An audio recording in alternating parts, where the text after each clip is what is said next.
Paul Revere's ride just before the outbreak of the Civil War, which was not a coincidence. Longfellow was a dedicated abolitionist, and by this point he had already written an entire book of poetry against the institution of slavery.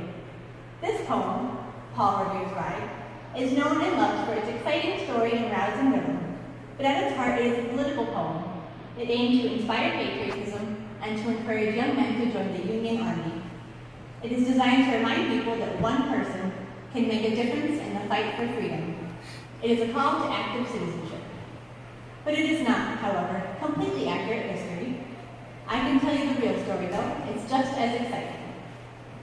We'll set the stage. It's Tuesday, April 18th, 1775. British soldiers were everywhere here in the city. They had been for years, occupying the increasingly tense city of Boston. That Tuesday evening, the church sexton Robert Newman, as well as a member of the vestry, Captain John Cullen Jr., did something you may never have expected, especially with the constant British military presence. They broke curfew and defied the law. They risked prison and possibly death. Do you have to go up the way you came from there you came up? I assume so. Huh? I assume so. Your mom wouldn't like this, you know. Aaron, what you got here? Mom and I walked up entire, what's it called? Tower of London. Zip line down. That'd be cool.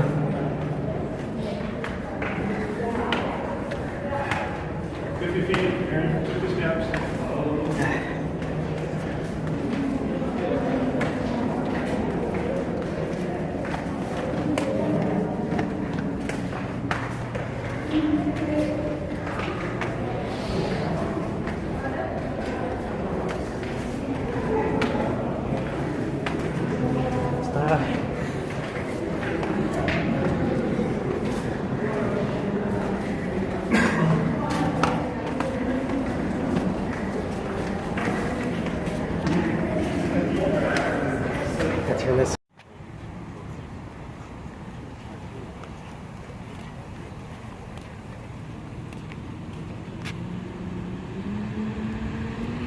Nice range here.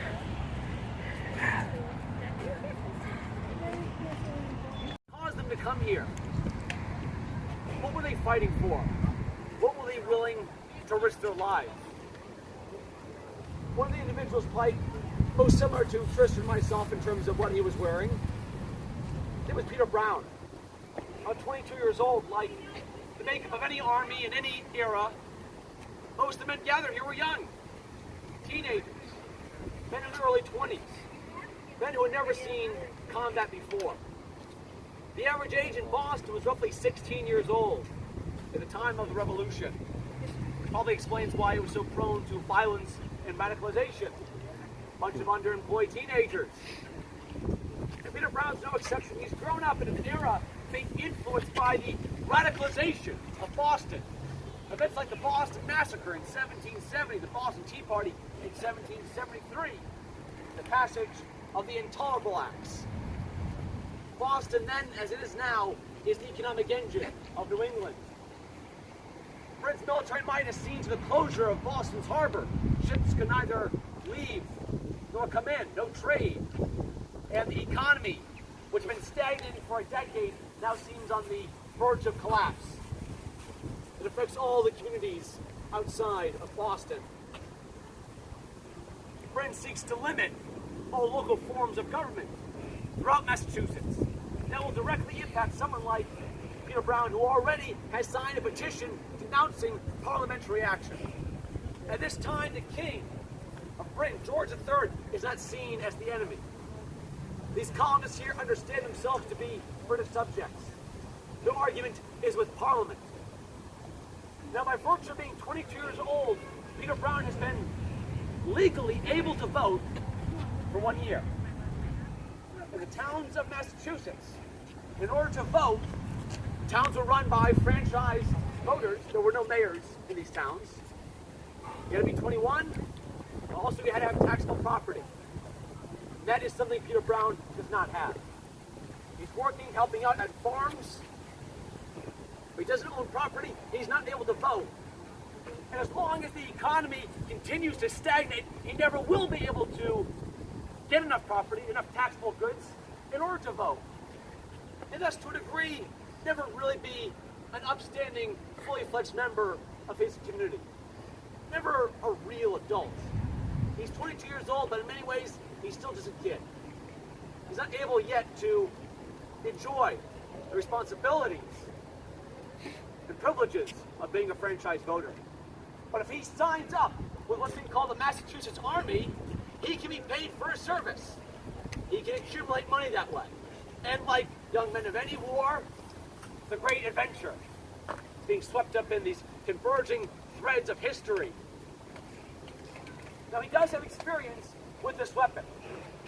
This is not a weapon meant for individual self-defense. It's not something you would hunt with. It's a weapon of war.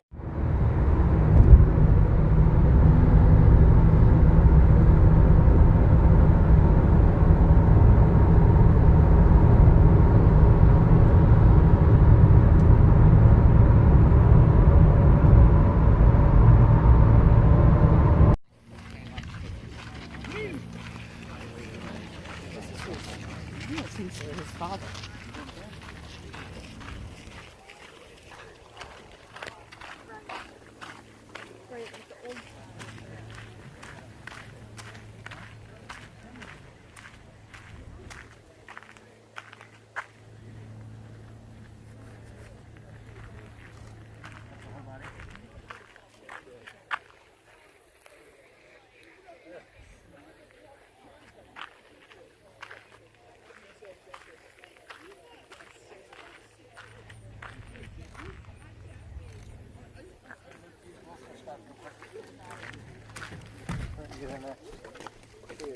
Get in there.